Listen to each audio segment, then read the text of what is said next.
வணக்கம். மிக சமீபத்தில் பரபரப்பாக சமூகத்தில் நடந்துட்டு இருக்கிற ஒரு விஷயம் என்னங்கிறது உங்களுக்கு தெரியும். என்னன்னா, மதுரை வழக்கறிஞர் தோழர் வாஞ்சிநாதனுக்கு எதிராக அங்கே உள்ள நீதிபதி GR சுவாமிநாதன் அவர்கள் நீதிமன்ற அவமதிப்பு நடவடிக்கை எடுத்திருக்காரு. அதற்கு எதிராக முன்னாள் நீதிபதிகள் 8 பேர் சேர்ந்து ஒரு கூட்டறிக்கை வெளியிட்டிருக்காங்கிறது நமக்கு நல்லா தெரியும். இதில் நம்ம முக்கியமாக கவனிக்க வேண்டியது, தோழர் வாஞ்சிநாதன் எப்போதுமே எளிய மக்களின் குரலாக, அநீதிக்கு எதிரான குரலாக, யாருக்கெல்லாம் நீதி கிடைக்காது என்று மக்கள் போராடி கொண்டிருக்கிறார்களோ, நீதிமன்றத்தோடு போராடி கொண்டிருக்கிறார்களோ, யாருடைய குரல் எங்கேயுமே கேட்காமல் தடுமாறுகிறதோ அவர்களுடைய குரலாக தோழர் வாஞ்சிநாதன் எப்போதும் எளிய மக்களுக்கான வழக்கறிஞராகவே இருந்து கொண்டிருக்கிறார்ங்கிறது நமக்கு நல்லா தெரியும். அந்த திருப்பரங்குன்றம் மலை விவகாரம், சிக்கந்தர் மலைன்னு அந்த இந்து முன்னணியினர் ஒரு புரளி கிளப்பினாங்கல்ல, அந்த விஷயத்திலாகட்டும், அல்லது மிக சமீபத்தில் இந்து முன்னணி நடத்தின அந்த முருக பக்தர் மாநாடு, இந்த விஷயத்திலாகட்டும், எப்போதுமே எது தர்மமோ அதை காப்பாற்றுவதற்காக குரல் கொடுத்தவர் தான் நம்முடைய தோழர் வாஞ்சிநாதன். எளிய இந்து மக்களின் குரலாக அவர் ஒலித்து கொண்டிருக்கிறார் அப்படிங்கிறத நம்ம எல்லா இடங்கள்லையும் பார்த்துருக்கோம். அப்படிப்பட்ட துணிச்சல் மிக்க ஒரு வழக்கறிஞர், இளம் வழக்கறிஞர், பொதுமக்களுக்காகவே வாதாடி கொண்டிருக்கவர். அவருக்கு எதிராக நீதிபதி GR சுவாமிநாதன் ஒரு நீதிமன்ற அவமதிப்பு வழக்கை தொடுத்திருக்கிறார் என்னும் போது ஒரே ஒரு விஷயம்தாங்க, ஆட்டை கடிச்சு மாட்டை கடிச்சு கடைசியில் மனுஷனை கடிக்க வந்துட்டாங்க இவங்க அப்படிங்கிறத இதுலேருந்து புரிஞ்சுக்க முடியுது. சனாதனர்கள், ஆகமவாதிகள் அல்லது பார்ப்பனர்கள் அல்லது மனுநீதியை பேசிக்கொண்டே இருக்கிற எல்லா அட்டுழியங்களையும் செய்கின்றவர்கள் என்னவெல்லாம் உச்சத்திற்கு போவார்கள், எப்படிப்பட்ட மகாபாதக செயல்களை எல்லாம் செய்வார்கள்ங்கிறதுக்கு ஒரு சாட்சி தான் இந்த வழக்கு. அதிலும் ஒரு வழக்கறிஞருக்கு எதிராகவே ஒரு நீதிபதி வழக்கு தொடுக்கிறார் என்றால், அந்த வழக்கறிஞருடைய அந்த உரிமையை, அவருடைய சிந்தனையை, அவருடைய சுதந்திரமாக செயலாற்றக்கூடிய, பணிபுரியக்கூடிய உரிமை மீது கை வைக்கிறார் அப்படிங்கிறது இதுலேருந்து புரிய வருது. டெக்னிக்காலிட்டிஸ்லாம் ஒரு விஷயம், இந்த வழக்கோட டெக்னிக்காலிட்டிஸ் ஒரு விஷயம். ஆனால் இந்த வழக்கை பதிவு செய்திருக்கின்ற அந்த நீதிபதி எப்படிப்பட்டவர்? நான் கொடுத்த தீர்ப்புகளில் ஜாதிய பாகுபாடு இருக்கிறதா அப்படின்னு ஒரு கேள்வியை வழக்கறிஞர்கிட்ட கேட்டிருக்கார். பொதுமக்களே இதுக்கு பதில் சொல்லுவாங்க, ஆமாயா அப்படித்தான் அப்படிங்கிறதுக்கு சான்று நீங்கள் வேற எங்கேயும் போக வேண்டாம், பொதுமக்கள்கிட்ட கொஞ்சம் இறங்கி நின்று பேசினீங்கனாலே கேட்டுடலாம், ஆமாம் நீங்கள் அப்படித்தான் இருக்கீங்க அப்படிங்கிறத. திரும்ப திரும்ப திரும்ப அவர் பேசுகின்ற எல்லா வார்த்தைகளிலும் விஷம் சொட்டுகிறது என்று பொதுமக்கள் பேசுகிறார்கள். அதிலும் மிக குறிப்பாக ஒரு மீட்டிங்கில் அவர் ஒரு இன்சிடெண்ட்டை விளக்குறாங்க. அப்படியே தான் ரொம்ப சுவாரஸ்யமாக பேசுகிறதா நினச்சிக்கிட்டு பல விஷயங்களை அதில் போட்டு உடைக்கிறாரு. அதில் எப்படிப்பட்ட மகாபாதக செயல்களை இவர்கள் துணிந்து செய்கிறார்கள். அதை செய்துட்டு மேடை ஏறி வேற பேசி தனக்குத்தானே தோளை தட்டிக்கிறது, தனக்குத்தானே பூமாலை போட்டுக்கிறது. அந்த குற்றம் செய்தவரையும் மிகப்பெரிய புண்ணியவான் நீ எவ்வளோ பெரிய கிருஷ்ணனுக்கு அடுத்த பரமாத்மா அப்படின்னு பாராட்டுறாருங்கிறத பார்க்கும்போது, ஐயோ இது என்னங்க கொடுமையா இருக்கு. இவருக்கு ஒரு கேஸ்ல கன்விக்ஷன் ஆயிடுத்து, 18 மாதம் தண்டனை கொடுத்துட்டா அப்படின்னாரு. எனக்கு புரியவே இல்லை. நம்ம சனாதன தர்ம நெறிப்படி எனக்கு தெரிஞ்சு வாழக்கூடிய ஒரு மனுஷன் எந்த தப்புமே பண்ணிருக்க முடியாதே, இவருக்கு போய் எப்படி இந்த மாதிரி ஒரு நிகழ்வு நடந்ததுன்னு எனக்கு புரிஞ்சுக்கவே முடியல. என்ன ஆச்சு அப்படின்னா, நான் கேட்டேன் என்ன ஆச்சுன்னா, அவரோட சகோதரி அமெரிக்கால இருக்காங்க. அவ கோயில்லாம் போகணும்னு ஆசைப்படுறாங்க. அதனால கார்ல எல்லாரும் சகோதரியை கூட்டிட்டு, சகோதரியோட குழந்தைகளை கூட்டிட்டு இவர் கோயிலுக்கெல்லாம் போயிருக்காரு. சகோதரி அமெரிக்கால இருக்கிறதுனால அவங்க நல்லா கார் ஓட்டுவாங்க. இருக்கும் போது சடனா ஒரு இடத்துல கண்ட்ரோல் போச்சா என்னாச்சுன்னு தெரியல, ஒரு ஆள் மேல அந்த கார் மோதிடுறது. மோதி அந்த டீ கடை வாசல்ல அவர் இறந்தும் போயிடுறார் அந்த பாவம் அந்த நபர். எளியவர்களுக்கான நீதியை இவர்கள் கொடுப்பதே இல்லையா அப்படிங்கிற பதைப்பதைப்பு தான் இருக்கு. என்ன தெரியுமா இன்சிடென்ட்டு? அந்த வீடியோ இருக்கு, நீங்க போட்டு பாருங்க. மேடை ஏறி நின்று நீதிபதி GR சுவாமிநாதன் அவர்கள் பேசுறார். என்ன தெரியுமா சொல்றாரு? 26 வருடம் அட்வொகேட்டா பணிபுரிஞ்சிருக்கார். அவர் 8 வருஷம் ஹைகோர்ட் நீதிபதியா இருக்கேன். எனக்கே கூட இந்த 2 விஷயங்கள், 2 கேஸ் ரொம்ப முக்கியமாக பட்டுது அப்படின்ட்டு ஒரு கேஸை முதல்ல ஆரம்பிக்கிறாரு. என்னன்னா, இவருக்கு வேண்டிய ஒரு குடும்பம் அமெரிக்காலேருந்து அந்த அம்மா வந்திருக்காங்க குழந்தைகளோட. இவருக்கு வேண்டிய நண்பர் தான் சனாதன தர்மப்படி வாழ்ந்து கொண்டிருப்பவர், நீதியின் நேர்மையின் அல்லது மனு தர்மத்தின் நீதியின்படி தோற்றமும் பொலிவுமாக இருக்கக்கூடியவர். அவர் தன்னுடைய சகோதரி குழந்தைகளை கூட்டிட்டு கோயிலுக்கெல்லாம் போறாராம். கோயிலுக்கு போயிட்டு வரும்போது ஒரு இடத்துல ஒரு ஆள் மேலே கார் மோதிருது, ஒரு டீ கடை வாசல்ல மோதிதுங்கிறத உடனே அந்த பெண்மணி தான் ஓட்டியிருக்காங்க. அந்த பெண்மணி அடுத்த வாரம் அமெரிக்கா போகணுங்கிறதுனால இந்த நண்பர் என்ன பண்ணியிருக்காரு, அந்த பெண்மணி கிட்ட நீ ஓட்டினதா சொல்லாத, நான் கார் ஓட்டினதா ஏற்றுக்கிறேன் அப்படின்ட்டு உடனே போலீஸ் ஸ்டேஷன் போய் ஐயா இந்த காரை நான் ஓட்டி வந்தேன், காரை ஓட்டி வரும்போது ஒருத்தர் மீது மோதி அவரை கொன்று விட்டேன், அவர் உயிர் போயிடுச்சு, இந்த காரை நான் தான் ஓட்டி வந்தேன் என்பதனால் என் மீது நடவடிக்கை எடுங்கள் அப்படின்னு சொன்ன உடனே அவருக்கு எவ்வளோ நாள், 18 மாதம் தண்டனை கொடுத்துருக்காங்க. 18 மாதம் சிறை தண்டனை. உடனே கைகாலெலாம் வெலத்து போய் இவரை பார்க்க ஓடி வந்திருக்கார். இவரென்னா யார், ஐயா ஜிஆர் சுவாமிநாதன் அவர்கள். 26 வருடம் அட்வொகேட், 8 வருடம் நீதிபதியாக இருந்தவரை பார்க்க வந்திருக்காங்க. அப்போ இவர் கேட்டாரா, ஏன் இவ்வளோ பதைப்பதைப்பா இருக்கீங்க, என்ன நடந்தது சொல்லுங்க, வைத்தியர்கள்ட்டையும் வக்கீல்கிட்டையும் உண்மையை தானே சொல்லணும் அப்படின்ன உடனே இந்த மாதிரி சொன்னாராம். சொன்ன உடனே இவர் என்ன பண்ணியிருக்காரு, கொடுங்க அந்த பேப்பர் கட்லாம் வாங்கி பழக்கிறேன் அப்படின்ட்டு வாங்கி பார்த்துருக்காரு. அதில் 8 சாட்சிகள் திரும்ப என்ன சொல்லியிருக்காங்க, இந்த மாதிரி வேகமாக ஒரு கார் வந்தது, மாருதி கார் வந்து இவர் மேலே மோதிடுச்சு அப்படின்னு மட்டும்தான் சொல்லியிருக்காங்களே தவிர யார் வண்டியை ஓட்டிட்டு வந்தாங்கன்னு சொல்லவே இல்லை. அதனால் அதை ஒரு லூப் ஹோலாக வச்சு நான் அதற்காக வாதாடினேன். அந்த பெண்மணியை பிக்சர்லேயே கொண்டு வரல, என்னுடைய நண்பர் தான் இந்த காரை ஓட்டினார் என்பதாக வாதாட நான் தயாரானேன். அந்த கோர்ட் அந்த விஷயம் அப்பீலுக்கு போகிறப்போ அங்கே நீதிபதியாக இருந்தவர் யாருன்னா என் கூட படித்த நண்பர்.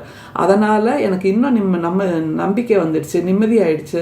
அதனால் நான் வாதாடி இவரோட தண்டனையை பாதியாக குறைச்சி நல்லிஃபை பண்ணியாச்சு அப்படிங்கிற மாதிரி சொல்கிறாரு. இதில் தனக்குத்தானே அவர் பெருமை சொல்லிக்கிறார், நான் வேதத்தின்படி வாழ்பவன், தர்மத்தின்படி வாழ்பவன், அதனால் எனக்கு இந்த நெறிமுறை எனக்கு தெரிய வந்தது அப்படிங்கிறாரு. அதே மாதிரி அவருடைய நண்பர் என்னன்னா சனாதன தர்மத்தின்படி வாழ்பவர், வேதத்தை நாம் காப்பாற்றினால் வேதம் நம்மை காப்பாற்றும் அப்படிங்கிறாரு. நீங்கள் சொல்கிற அழகெல்லாம் ஓகே, வேதம் நீங்கள் காப்பாற்றுங்க, உங்களை வேதம் காப்பாற்றிட்டோம், ஆனால் அந்த காரில் அடிபட்டு செத்து போனானே அவனை யாருங்க காப்பாற்றுறது? அவனுக்கு ஏதாவது நீதி கிடைச்சிதா? அவனுக்கு நீங்கள் ஒரு வார்த்தை துன்பப்படுறானே, அந்த குடும்பம் இப்படி ஆயிடுச்சேன்னு ஏதாவது பார்த்தீங்களா? அந்த பெண்மணி அமெரிக்காலேருந்து வந்திருக்காங்களே, அந்த ஊரில் இந்த மாதிரி நடந்துட முடியுமா? வேற ஒருத்தர் தான் வண்டி ஓட்டினாருன்னு பொய் சாட்சி சொல்ல வைக்க முடியுமா? இது எந்த ஒரு நியாயம்? இதுதான் மனு தர்மமா? நீங்கள் பண்ணின 2 தப்பு என்ன தெரியுமா? ஒன்று, அந்த மனுஷனை யாருன்னே தெரியாத, முகம் தெரியாத ஒரு மனிதனை, தெருவில் நடந்து வந்து கொண்டிருந்த ஒரு மனிதன் மீது காரை ஏற்றி கொன்றது முதல் குற்றம். அந்த கொன்றது, கொலை செய்தார் அப்படிங்கிற அந்த வார்த்தையவே இவர் சொல்லலீங்க. சனாதன தர்மப்படி வாழ்பவர், வேதப்படி வாழ்பவர், வேதத்தை கொண்டாடுபவர், தோற்றத்திலும் அப்படித்தான் இருப்பார். தலையில இந்த மாதிரி வைதீக முறைப்படி சாஸ்திரிகள் அப்படின்னு ஒரு வார்த்தையை சொன்னார். சாஸ்திரிகள் அந்த தோற்றத்தோடு தான் இருப்பார், அதனால தான் அவருக்கு கூடுதலா தண்டனை கிடைச்சிது அப்படின்னு வாய் கூசாம பேசுறாரு. முதல்ல இவர் காரை ஓட்டி அந்த எளிய மனிதரை கொன்றாருங்கிற வார்த்தையே சொல்ல மாட்டேங்கிறாங்க. ஏன்னோ இவர் வந்தது பூ பல்லக்கு மாதிரியும், அவரே வந்து எதிரில் வந்து முட்டி மோதி அவரே இறந்து போயிட்டாருங்கிற மாதிரியெல்லாம் இவங்க பிக்சர் கொடுக்குறாங்க. இதை மேடை ஏறி வேற பேசுறாரு. அரங்கத்தில் உட்கார்ந்து அந்த பார்ப்பனர்கள் கேட்குறாங்க, கூடுதலாக அந்த வேதம் படிக்கின்ற மாணவர்களும் கேட்குறாங்கன்னா எப்படிப்பட்ட விஷ விதையை அந்த இளைய மனசுகளில் இவர் விதைக்கிறார். பார்ப்பனர்களாக இருப்பவர்கள், மனுநீதியின்படி வாழ்பவர்கள், அந்த தோற்றத்திலேயே அந்த குலத்தின் பெருமையை காட்டுபவர்கள், இவர்கள் என்ன தவறு செய்தாலும் தவறில்லை, அதை நீதிமன்றம் மூலமாக நாம் இல்லாமல் ஆக்கி விடலாம்ங்கிற ஒரு தவறான செய்தியை இந்த நீதிபதி சொல்கிறார் சமூகத்துக்கு. சரி, 2 தப்புன்னு சொன்னோம். ஒன்று, கொன்றது தப்பு, அந்த வார்த்தையவே சொல்லலை, விட்டுட்டாங்க. அடுத்தது, அந்த வேதத்தின்படி வாழ்பவர் பொய் சொல்லியிருக்காரு. தன்னுடைய சகோதரி கொண்டிருக்கிறார், ஆனால் அதை சொல்லாமல் அவர் ஊருக்கு போகணுங்கிறனால, அமெரிக்கா திரும்பணுங்கிறனால இந்த காரை நான் தான் ஓட்டினேன்னு வந்து சொல்லிடுறேன் அப்படின்னு சொல்லியிருக்காருன்னா இது மாபெரும் பொய் இல்லையா? கொன்னது ஒரு மாபாதகம், இப்படி பொய் சொன்னது இன்னொரு மாபாதகம். ஆனால் இவர் என்ன சொல்றாரு, உன்னுடைய சகோதரிக்காக நீ அந்த பழியை ஏற்றுக்கொண்டாய் அல்லவா, நீ தான் கிருஷ்ணனுக்கு அடுத்த மகா புருஷன் அப்படிங்கிற மாதிரி சொல்றாருங்க. இது எந்த விதத்தில் நியாயம்? இதை எப்படி நியாயப்படுத்த முடியும்? பதைப்பா இல்லையா? ஒரு நீதிபதியே இப்படி பேசுறாரு. அப்ப சட்டத்தை இவர்களுக்கு ஏற்றாற்போல் வளைத்து கொள்வதில் இவர்கள் கைதேர்ந்தவர்களாக இருக்கிறார்கள். அமெரிக்காவுக்கு போயிருக்காங்களே அந்த சகோதரி, குற்ற உணர்ச்சி அவங்களுக்கு உறுத்தாதா? ஒவ்வொரு வாய் சோறு வைக்கும் போது அவங்களுக்கு அப்படி பதைப்பா இருக்கு. அதான் தூக்கம் வருமா? ராத்திரி படுத்தா தூக்கம் வருமா? இப்படி ஒரு உயிரை அனாவசியமா கொன்னுட்டோமே, அதையே அந்த பழியை கூட ஏத்துக்காம நான் ஓடி வந்துட்டேனே தப்பிச்சு. ஒன்று செய்ய வேண்டும். இந்த சமூகம் நேர்மையான சமூகமாக இருந்தால் இந்த வழக்கில் சம்பந்தப்பட்டவர்கள் யார் என்பதை கண்டுபிடித்து அமெரிக்காவில் இருக்கக்கூடிய அந்த பெண்மணியை இந்தியாவுக்கு வரவழைத்து அவருக்கு உரிய தண்டனையை பெற்றுக் கொடுக்க வேண்டும். ஏனென்றால் இது ஒரு நீதிபதியே சொல்கின்ற ஒரு வழக்கு, ஒரு சாட்சியாக இருக்கிறது. எவ்வளோ அட்டுழியமாக பண்ணியிருக்காங்க பாருங்க. சாஸ்திரிகள்ன்ற தோற்றத்தில் போனதுனால அவருக்கு கூடுதலாக இரட்டிப்பு தண்டனை அப்படிங்கிறாரு. அந்த மாதிரிலாம் யாரும் இல்லைங்க. கொலை பண்ணதுக்கு என்ன தண்டனையோ அதை தான் கொடுத்துருக்காங்க. இதில் என்ன இருக்குது? சாஸ்திரிகள்னு தோற்றத்தை போனால் மட்டும் ரெட்டிப்பு தண்டனை எல்லாம் இல்லை. ஒரு உயிர் பறிபோய் விட்டதுங்கிற பதைப்பே இல்லாமல் இதை அவர் கிண்டலும் கேலியுமா சொல்லிட்டு இருக்காரு. அதை உட்காந்து கேட்டுட்டு வேற தலையாட்டி மண்டையாட்டிட்டு இருக்காங்க கீழே உட்காந்துருக்க மக்கள், மேடையில் இருக்கிற அந்த தோற்றத்தில் இருப்பவர்கள் எல்லாரும். இன்னொன்று சொல்கிறாரு, ஊருக்கு ஊர் போகும்போது இவங்களுக்கு காரும் ஒரு டிரைவரும் கொடுப்பாங்களாம். அப்படி ஒரு தடவை வந்தப்போ பாக்ஷாங்கிற ஒரு நபர் வண்டி ஓட்டியிருக்கார், ஒரு டிரைவர். 1 மணி ஆயிடுச்சு, இவங்க அம்மா வீட்டுக்கு வந்துட்டாராம் சாப்பிட்றதுக்காக. நம்ம இந்த மாதிரி வந்தால் உடனே என்ன சொல்லுவோம்? ஐயா சாப்பிட்ற நேரம் ஆயிடுச்சு, வாங்கலாம் ஒரு உருண்டை சாப்பிட்டு போயிடலாம் அப்படின்னு சொல்லுவோமா இல்லையா? இவர் அப்படியெல்லாம் சொல்லலை.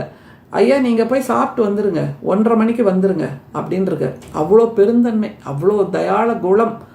வேதம் படித்தவர் இல்லையா, மனுநீதியின்படி வாழ்பவர் இல்லையா, அதனால் தயாள குணத்தில் பேசியிருக்காரு. நீங்கள் போய் சாப்பிட்டு வந்துருங்க அப்படின்ட்டு. உடனே அந்த பாட்ஷா என்கின்ற அந்த ஓட்டுநர் என்ன தெரியுமா சொல்லியிருக்காரு? ஐயா இன்னைக்கு வெள்ளிக்கிழமை நான் தொழுகைக்கு போகணும், அதனால் 1:30 மணிங்கிறத நான் 2 மணிக்கு வர்றேன் அப்படின்னு சொல்லிட்டு போயிருக்கார். ஒரு வாய் சாப்பிடுங்க ஐயான்னு கூட சொல்லலை இவர். அதை விட்டுருங்க, அதை சொல்லவும் போகிறதில்ல, அதை சொல்லவும் மாட்டார் இவர். ஆனால் அவர் அப்படி தொழுகைக்கு போகணும்னு சொல்லிட்டு போனதை உடனே இவருக்கு கண் திறந்துடுச்சான். அவர் ஒரு இஸ்லாமியர், தன்னுடைய தர்மத்தின்படி வாழ்கிறார். அதை கேட்ட பின்புதான் எனக்கும் 3 வேளை சந்தியாவந்தனம் செய்ய வேண்டும் நானும் என்கின்ற அந்த உணர்வு உந்தி தள்ளியது அப்படிங்கிறார். செய்யுங்க, யாருங்க வேணாங்கிறா? அவர் தொழுகைக்கு போயிட்டு தன்னுடைய வேலைக்கு தர்மமாக இருக்கிறார், தன்னுடைய வாழ்க்கையில் நியாயமாக நடந்து கொள்கிறார், யாரையும் மேலாதிக்கம் செய்யவில்லை, யாரையும் மேலே ஏறி நின்றுக்கிட்டு நான் தான் உயர்ந்தவன், நீங்கள்லாம் கீழே உள்ளவங்க, நீங்கள்லாம் தீண்டத்தகாதவங்கன்னு அந்த பாக்ஷா சொல்லவில்லை. ஆனால் நீங்கள் சொல்கிறீர்கள். அதைத்தானே இந்த சமூகம் கேள்வி கேட்கிறது. நீங்கள் 3 வேளை சந்தியாவந்தனம் பண்ணுங்க, பண்ணாமல் போங்க, மனுநீதியை கொண்டாடுங்க, கொண்டாடாமல் போங்க, சாஸ்திரிகள் தோற்றத்தில் இருங்க, தோற்றத்தில் இல்லாமல் இருங்க, எங்களுக்கு அதை பற்றியெல்லாம் கவலை இல்லை. ஆனால் நீங்கள் மனிதர்களை மனிதர்களாக நடத்துவதில்லை, சமத்துவமாக நடத்துவதில்லை, தீண்டாமையோடு நடத்துகிறீர்கள். இந்த அமெரிக்காவிலேருந்து வந்த அந்த லேடியோட விஷயத்தில் எப்படிப்பட்ட மாபாதகமான சாட்சியை மாற்றி சொல்லியிருக்கீங்க. பிறழ் சாட்சிங்கிறது இதுதான். அப்போ இதுக்கான குற்றம், இதற்கான தண்டனை, இப்படி ஒரு பிறழ் சாட்சியை தெரிந்து வைத்துக்கொண்டு நீங்கள் அவருக்காக வாதாடியது, இப்படி திரும்ப திரும்ப அத்தனை குற்றம் இருக்கிறது அல்லவா? இதைத்தான் சமூகம் கேள்வி கேட்கிறது. ஐயா இந்த அழகில் நீங்கள் பேசுகிறீங்க, இந்த தர்மப்படி வாழணும் அப்படின்னு. கூடுதலாக இவர் இன்னொரு வார்த்தையை இன்னொரு மீட்டிங்கில் பேசினார். என்னன்னா, பாரதிய தர்மம், இந்தியா சுதந்திரம் அடைந்த போது பாரதிய தர்மத்தின்படி இந்தியா வாழ்ந்து கொண்டிருந்தது. அதாவது பார்ப்பனர்களை மேன்மையானவர்களாக கொண்டாடிய இந்துக்கள், அந்த பிற சாதி இந்துக்கள் இருக்காங்கல்ல, அவங்கள அதிகமாக கொண்டிருந்தது இந்த தேசம். ஆனால் இப்போ மக்கள் தொகை குறைப்பு என்கின்ற வகையில் இந்துக்களின் எண்ணிக்கை குறைந்து கொண்டிருக்கிறது. இப்படியே போச்சுன்னா பாரதிய தர்மம் அது இல்லாமல் போய்விடும். அது இல்லாமல் போச்சுன்னா என்ன அர்த்தம்? பிற இனங்கள், பிற சமயத்தவர் இந்தியாவில் அதிகமாகி விடுவார். அப்படி இருந்தால் இந்த மனுநீதி என்பது செல்லுபடியாகாத ஒரு நிலைக்கு வந்துவிடும், அல்லது அரசியலமைப்பு சட்டம் செல்லுபடியாகாத நிலைக்கு வந்துவிடும். எனவே அது தவிர அந்த மாதிரி நிலை வராமல் இருப்பதற்கு, பாரதிய தர்மத்தை காப்பாற்றுவதற்கு இந்துக்களின் எண்ணிக்கையை பெருக்க வேண்டும். அதை தாண்டி நான் பேச முடியாது அப்படிங்கிற ஒரு நீதிபதியாக இருப்பதனால் அதை தாண்டி பேச முடியாதுன்னா, பேச வேண்டியதான் பேசிட்டீங்களே, அப்புறம் என்ன பேச முடியாது? எவ்வளவு தூரம் நீங்கள் உங்கள் மனுவாதியான சிந்தனையை காட்டிக்கொண்டிருக்கிறீர்கள் என்பதற்கு இது ஒரு சாட்சியாக இருக்கிறது. டெமோகிராஃபிக் ப்ரொஃபைல், இந்தியாவோட டெமோகிராஃபிக் ப்ரொஃபைலை காப்பாற்றியாக வேண்டும் என்று மனுவாதியாக நம்முடைய இவர் நீதிபதி பேசியிருக்கிறார் என்பதற்கு சாட்சி பல காணொளிகள் இருக்கின்றன. அது கூடுதலாக இன்னொன்று சொல்கிறாரு, வீட்டுக்கு அப்படின்னு சொல்லிட்டு அவர் சொல்கிறாரு, ஆற்றுக்கு போகணுன்னு எனக்கும் சொல்ல ஆசையாக தான் இருக்குது. சொல்லுங்கள், நேக்கு சொல்லுங்கள், நோக்கு சொல்லுங்கள், ஆற்றுக்கு சொல்லுங்கள், ஜலம் சொல்லுங்கள், சாப்பிட்றேன் சொல்லுங்கள், சொல்லுங்கள், யாரும் வேணாங்கலையே, சொல்லுங்கள், என்ன வேணால் சொல்லுங்கள்.